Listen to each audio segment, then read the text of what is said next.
तर मित्रांनो, कॉलेजच्या फील्ड प्रोजेक्टचा आज झाला मोठा घोटाळा. ते कसं काय जाणून घेण्यासाठी बघा पूर्ण ब्लॉग. तर मग मित्रांनो, टिपटॉपपणे एकदम तयार होऊन निघालो होतो आपण कॉलेजला जाण्यासाठी. तर आज सगळेच ग्रुपचे पोरांना न्यायचं होतं सोबत, का म्हणून की आज फील्ड प्रोजेक्टचं आमचं प्रेझेंटेशन वगैरे होतं. मग आमच्या पोरांना आधी का हे सुचत नाही, ज्या दिवशी प्रेझेंटेशन असन सबमिशन असन त्या दिवशी सगळे वया काढून लिहायला बसते. तर आणि इकडे अजून काय आहे का? काय बघितलं नाही मी, जास्त चालवली नाही हिला.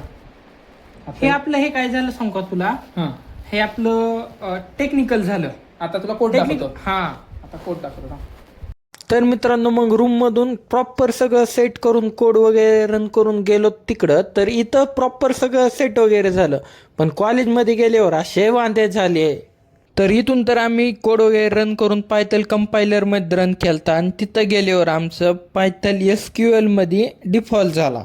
मॅडम समोर कोडच रन होईना, आउटपुट येईना, डिफॉल्ट दिसायला, एरर दिसायला. मग मॅडम म्हणलं हे काय जमणार नाही, प्रॉपर आउटपुट वगैरे लागतंय ते काढून आणा. मग मॅडम कोण घेतला टायमिंग. मॅडम म्हणलं दिवाळी नंतर केलं तरी चालतंय. मग झालं कॉलेज वगैरे, आलो तिकडं थम्सअप वगैरे पिऊन घेतलं. तर भेटूया पुढच्या ब्लॉकमध्ये. धन्यवाद. जय शिवराय.